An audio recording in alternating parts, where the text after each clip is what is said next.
Ventilator पर पड़ी रही, स्वस्थ हो, अतिशीघ्र स्वस्थ। ये शिव तत्व, ये शंकर।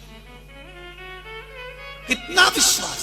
एक पत्र और देखिए, हम पूरा है और हम बाबा है। बोल बम का नारा है और बाबा है सहारा। बाबा एक सहारा। शिव को अपना बनाइए, शंकर को अपना बनाइए। मेरे राम जी महाराज भी जब समस्या में घिर गए थे तो एक लोटा जल मेरे राम जी ने भी चढ़ाया था, और उसको आप किसी भी फोटो में देख सकते हो। रामेश्वर धाम की जब स्थापना करी तो शंकर जी पे जल चढ़ा रहे हैं मेरे राम जी महाराज कि मैं लंका पर विजय प्राप्त कर लूं। भगवान कृष्ण के यहाँ संतान नहीं हुई तो उन्होंने भी शिव जी की आराधना करी गर्गाचार्य बाबा के कहने पर। जब मेरे देव जितने भी देवता हैं ये शंकर की आराधना करते हैं तो हमारा भी फर्ज बनता है कि हम बाबा की आराधना कर कर अपने जीवन को सुखी बना सकते हैं, सुखी बना।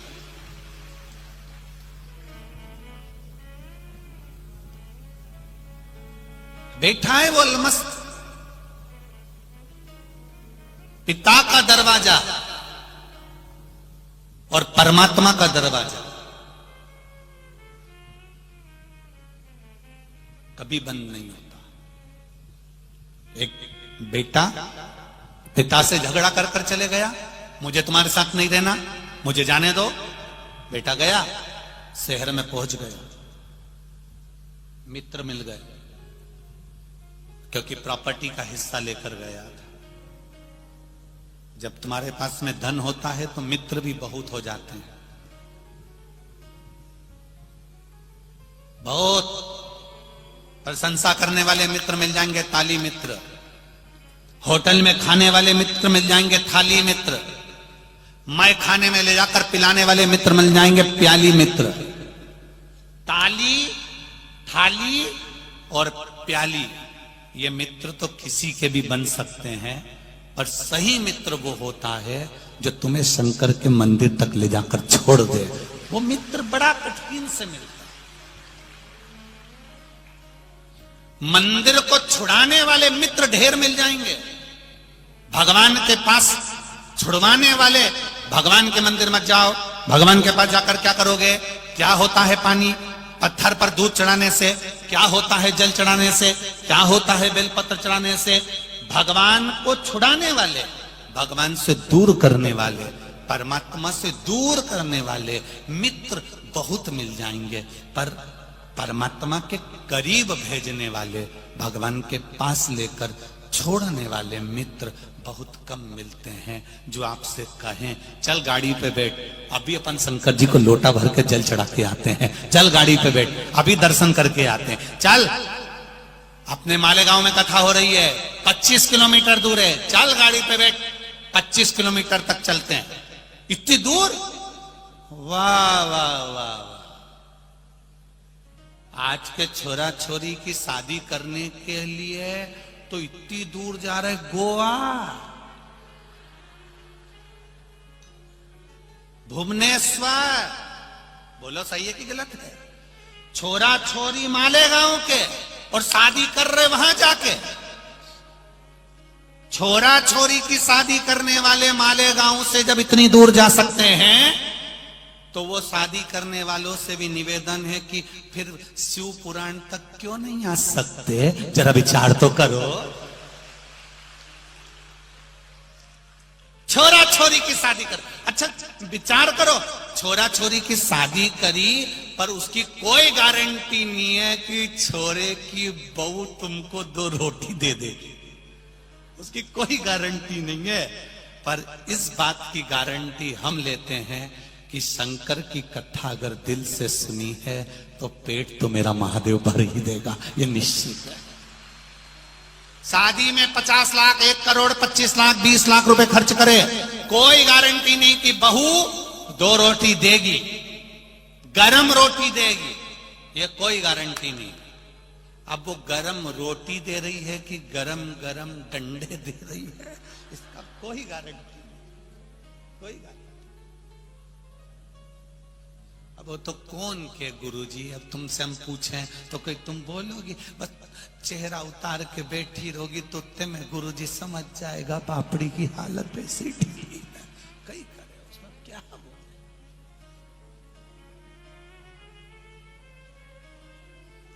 50 लाख रुपए खर्च करने के बाद भी गारंटी नहीं है कि बहू तुम्हारी सेवा कर लेगी, परिवार के लोग तुम्हारी सेवा कर लेंगे। इतना बड़ा महल बनाया, बंगला बनाया, 4-4 गाड़ी, 25-25 लाख की, 30-30 लाख की गाड़ी रखी, तो भी गारंटी नहीं है कि तुम्हारी दुख की घड़ी में तुम्हारे परिवार वाले खड़े मिलेंगे। जब शरीर में रोग होता है, कष्ट होता है, बीमारी होती है, अकेले वेंटिलेटर पर पड़े होते हो, अकेले आईसीयू में पड़े होते हो, डॉक्टर आता है, दवाई देकर चेक कर कर चले जाता है। परिवार वाले कमरे के बाहर, आईसीयू के बाहर, वेंटिलेटर के बाहर बाहर खड़े हैं, बस बैठे बैठे सोच रहे बहुत अच्छा है, क्या पता क्या हो गया, आंख में आंसू भी आ रहे, भगवान इनको ठीक कर देना। भगवान बोले पूरी जायदाद के तुम हिस्सेदार हो, पूरी जायदाद, पर किसी के दुख के हिस्सेदार नहीं हो। मनुष्य को अकेला भोगना है, कोई दूसरा नहीं भोगे, अकेला। कितनी विचित्र कथा है वो रत्नाकर की, कितनी विचित्र। तमसा नदी के तट पर जंगलों में बहुत सारे जंगल में रहने वाले, वन में विचरण करने वाले आदिवासी गण रहते, जो वहां से निकल कर जाता उसको लूट लेते।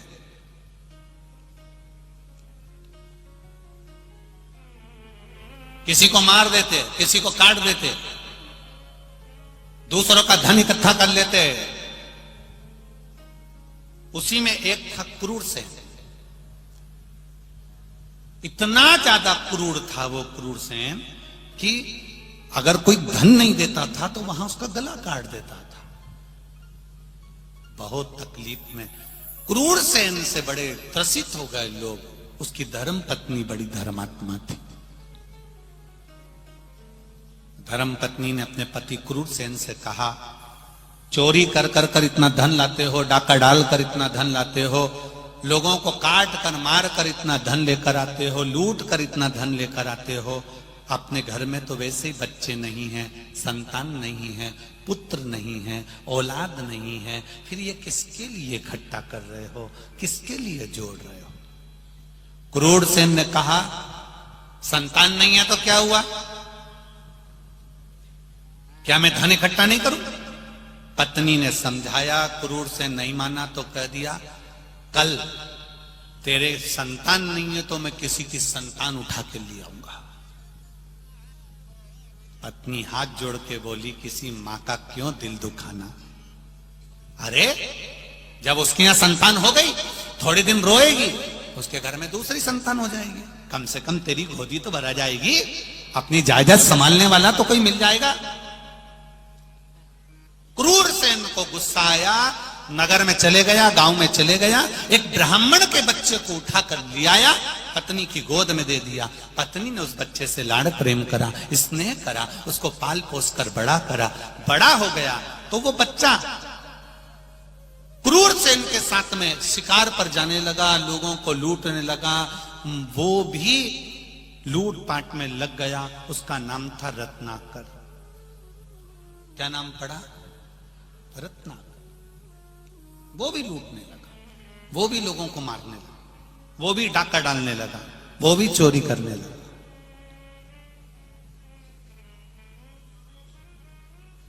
मां को बड़ा दुख होता कि मेरी औलाद, बताओ, ये भी ऐसा काम में लग गई। एक लगा हुआ था ठीक था, पर पिता के ये भी ऐसा चोरी करे, ये भी डाका डाले, ये भी लोगों को मारे, ये कहां का तरीका है। तो उसको मां को बड़ा दुख होता था। धीरे धीरे रत्नाकर जब बड़ा हुआ, शादी कर दी, बच्चे हो गए, सब कुछ आनंद हो गया, बहुत बड़ा डाकू बन गया, बहुत बड़ा डाकू। एक दिन संत निकल कर जा रहे थे, उनके साथ में देव ऋषि नारद निकल कर जा रहे थे। श्रीमन नारायण, श्रीमन नारायण, श्रीमन नारायण।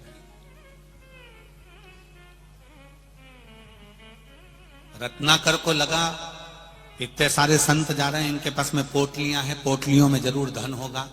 रत्नाकर ने उनको रोक लिया, अरे बाबा क्या है तुम्हारे पास में, धन दो। संतों ने कहा हमारे पास में क्या रखा, हम तो एक लंगोटी में रहते हैं, कुछ भी हमारे पास में नहीं, हम क्या आपको दें। जरूर तुम झूठ बोल रहे हो। देव ऋषि नारद के पास में तानपुरा था, उन्होंने कहा तानपुरा के अंदर कुछ भरा होगा, दे इधर तानपुरा। नारद जी से तानपुरा छुड़ा लिया। नारद जी मन में सोचे अपने पास तो वैसे कुछ नहीं था, बचा कुछ एक तानपुरा था, वो भी ले लिया, वो भी चल गया। नारद जी को बड़ा दुख हुआ।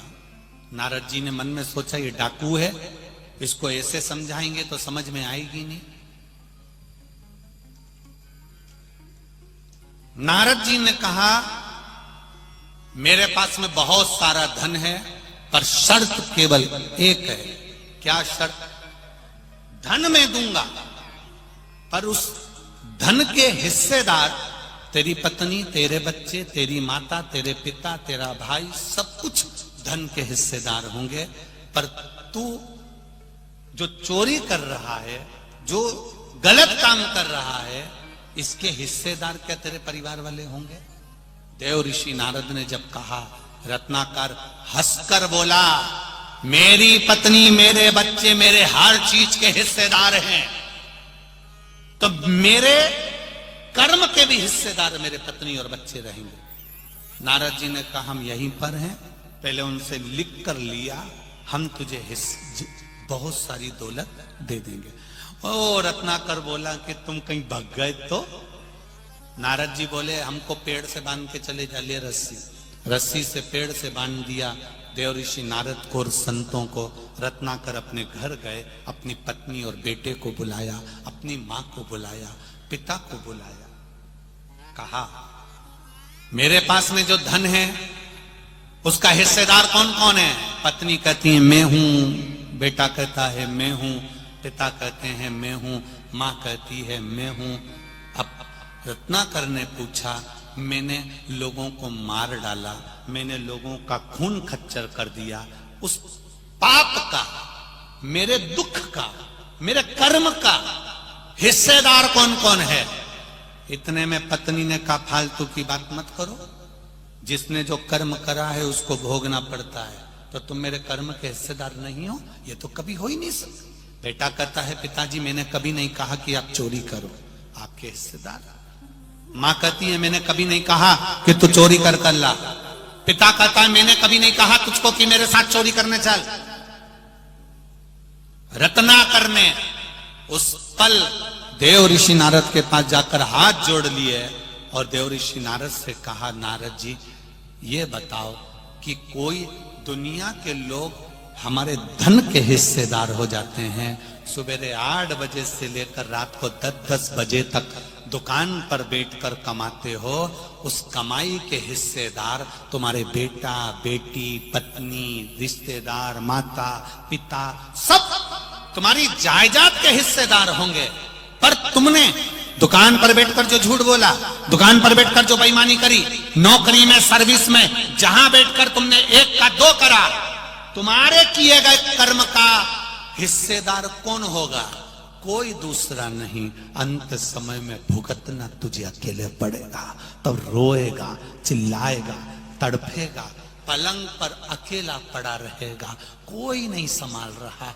डॉक्टर आएगा, इलाज कर कर चले जाएगा, पत्नी पैसा लगा देगी, रिश्तेदार देखने आ जाएंगे, पर शरीर में जब कष्ट होगा, सिर दुखा दर्द तुम्हें हुआ, हाथ दुखा दर्द तुम्हें हुआ, कमर दुखी दर्द तुम्हें हुआ, लीवर किडनी में प्रॉब्लम हुई दर्द तुम्हें हुआ, तकलीफ तुम्हें हुई, कष्ट तुम्हें भोगना है, कोई दूसरा नहीं भोगेगा। तुम्हारे कर्म का भोग तुम्हें भोगना है, कोई दूसरा नहीं।